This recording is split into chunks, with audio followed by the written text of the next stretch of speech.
Hey guys, it's Christy, and today I am going to do a very personal video of an experience that I had in 2011. So I don't even know where to start, really. At that point in my life, I was going out a lot. I was drinking heavily. I just was having fun, is what I thought. So around my birthday in 2011, so that was in September, I met someone through a very good friend of mine, and we hit it off and we were like dating, and it was great because at that point in his life he liked to party, he liked to drink, he had his own apartment. He had a roommate, but she didn't care. There was always something going on there, and it was just fun. It was fun. So I would go there every week and with like a group of friends, and we'd go to a local bar near where he lived and drink and dance and just have a good time. And I would usually stay at his house on those nights. Yeah, it was just fun. Well, he as we got to know each other better, I found out that he had diabetes that he wasn't really taken care of, and his father had passed away a few months before, and he was really depressed. But it seemed to me, I don't know, I don't know, but it seemed to me like he was masking it with the drinking. So yeah, I found out that he had diabetes, and one night I had gone over there and we were just gonna hang out and like watch a movie or like play video games or something, and he was like, you know, I'm really not feeling well.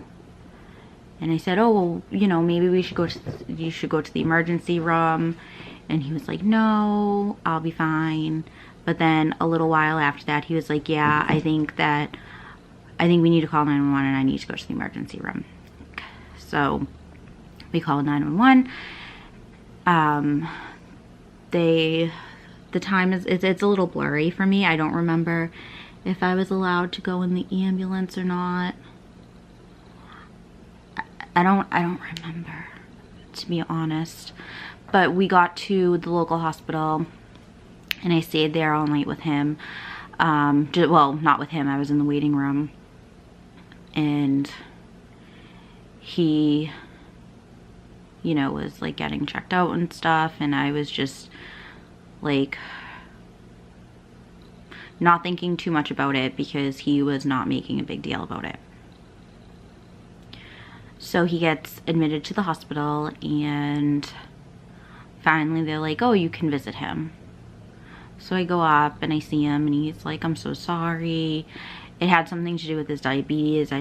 His sugar levels were insane, and it made him feel awful. So he was at the hospital for a little while. During this time period, I personally was suffering from severe depression, and I wasn't I wasn't feeling myself, and I knew that I was drinking too much, and we had talked, and like I talked to my family and just said like I need to go away for a little while. Like I think I need to go to like intense therapy. I'm not doing well, and we had talked to him. I had talked to him, and he was like, I need to stop drinking. And I said, so do I. Like, let's help each other. I said, I'm going to check myself into an inpatient hospital. So I went up to visit him. He was still in the hospital, and I said, you know, like, I don't know if I can, if we're gonna be able to talk during this time, like, whatever, like, if I, you know, just keep me updated, and all that. I went downstairs to the emergency room and went through some whole process, and I went to an inpatient hospital for a week, which really helped at the time. And I did end up getting, you get like phone privileges. I ended up getting phone privileges, and he was one of the first people that I talked to, and he said that he was out of the hospital and he was doing much better, and he wasn't drinking, and nor was I, obviously. So it was good, and we were making plans. It was before Thanksgiving. We were making plans when I got out that I was gonna go see him, and you know, we were just gonna help each other. We were gonna like be each other's person. So, you know, fast forward, we get to Thanksgiving. I spent it with my family. He invited me over to meet his family, and I don't know, I was too anxious or whatever, so I passed on that, which I do regret. But we had made plans for the night after. A couple of us were gonna go to his house to watch a movie. So it was the next night, and we all went over there, watched a movie, hung out. It was just like a close group of friends. I think there was maybe 6 of us. It was just like a really good night, and everybody was happy because he was doing so well, and like I was out of the hospital, and it was just good. Everything was good. So then we fast forward a little more, and we're still not drinking. He said that he had to go in for some tests. He told everybody around us that he had to go in for some tests. It came to the point of the day of this, like, it was supposed to, I forget what it was. It was some surgery. It was supposed to be a day thing. I know that some people in his family had offered to go, and he said no. I offered to go, and he said, like, no, you were already with me at the emergency room that whole night. I don't want you to just sit and worry about me. So whatever, the day came and went. I heard from him. He said that he was okay, and all of this stuff. So now we fast forward a little more, and you know, we've still been hanging out, and we've still been not drinking, and we were just doing really well, both of us. He texts me, Christy, I really don't feel well. Do you think you can come by? And okay, so I don't drive. I lived a solid train ride away. It was like 10:30 at night. The last train was at 11. I was like, I will leave right now, and I will hopefully get to, like, because you had to go on the commuter rail, so hopefully I will get to, hopefully I'll make the last train. So I did. I got there. He did not look good. Like, he looked awful. So I kept telling him that he should go to the emergency room, which he refused to do. And I mean, you can't force someone to do something. You can't.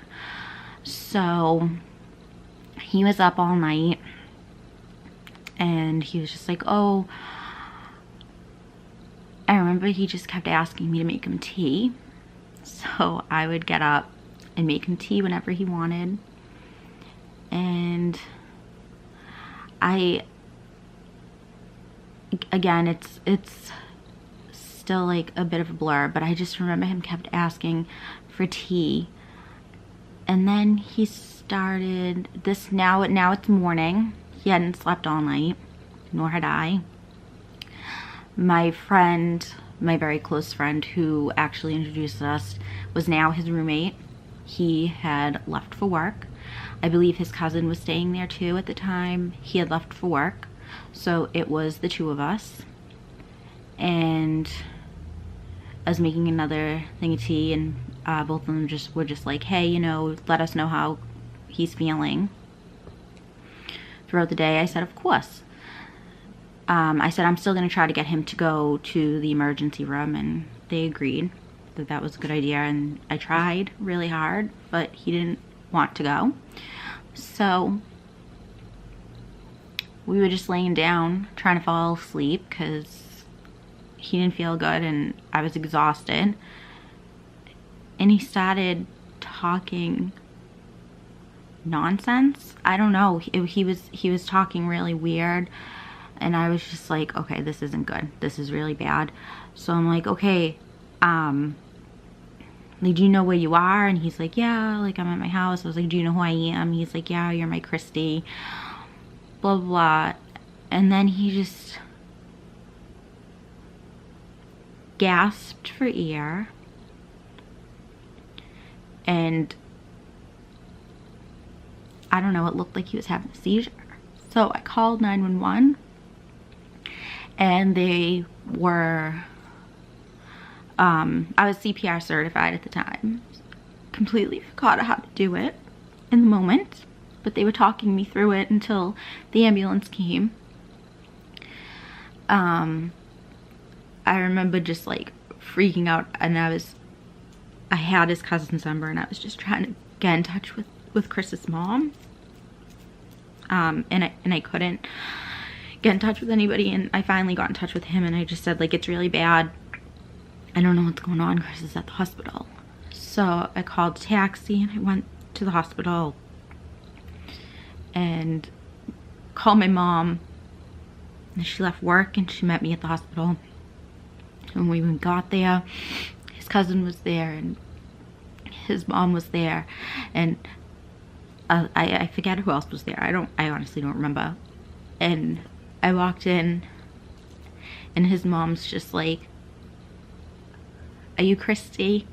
And I hadn't met her yet. And I said yes. And she said, thank you so much for being there. And he would have been by himself. Thank you so much for calling 911. I'm sorry that we're meeting under these circumstances, and it was just bad. Like a bad way to meet someone. So she included me in everything. I mean, like, everything. Anytime there was like family, the doctors want to talk to the family, like, she included me in everything, and I'm so grateful for that. She is an amazing woman, and we still keep in touch, and I absolutely love her. She is absolutely amazing. But I remember them saying that he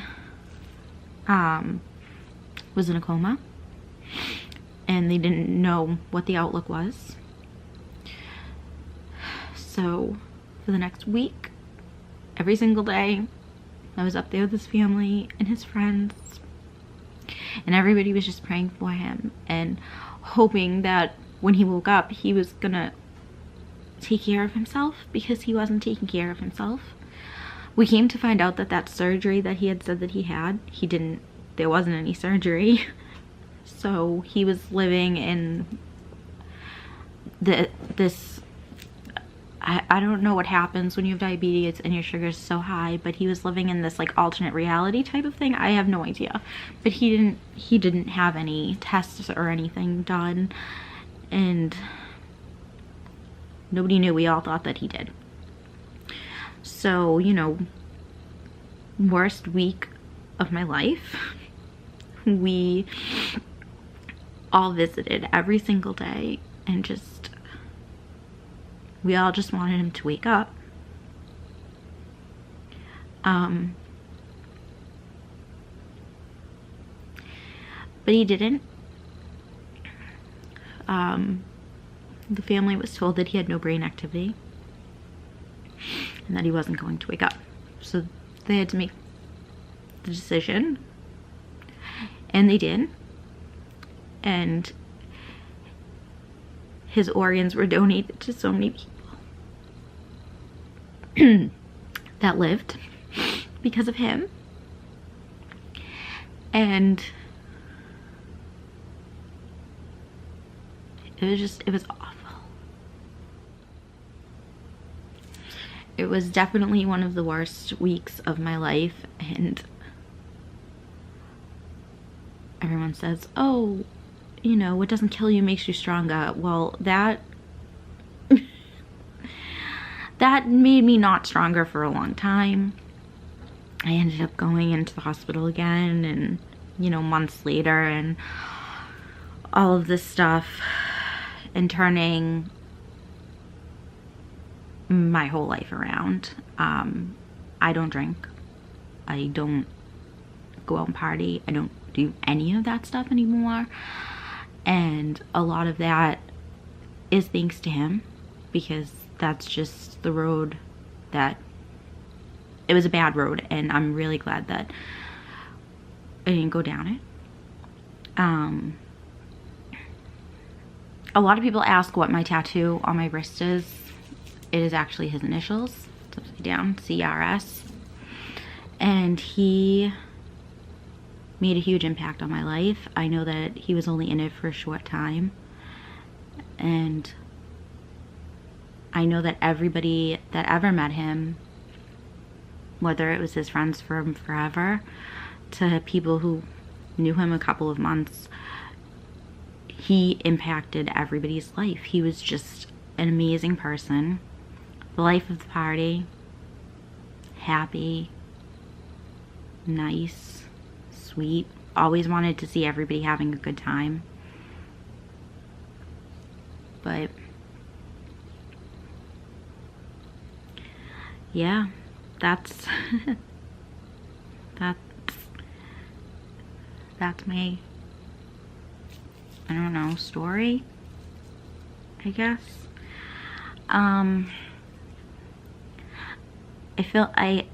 I filmed this because I know that there are a lot of other people out there who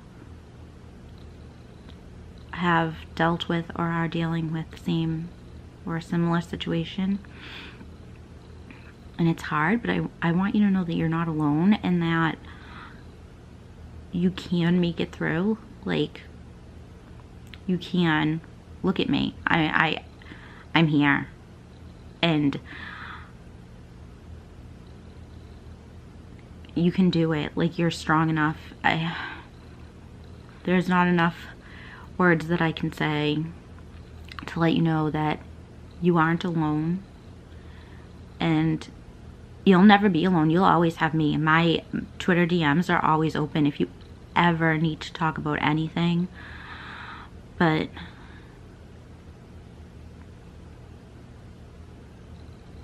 I don't know if I'm even going to post this, to be quite honest. It's been a while. I've had a lot of time to come to terms with everything that happened. And I know that he was put into my life to make me a better person. And I feel like I definitely am a better person than I was in 2011. So you're not alone.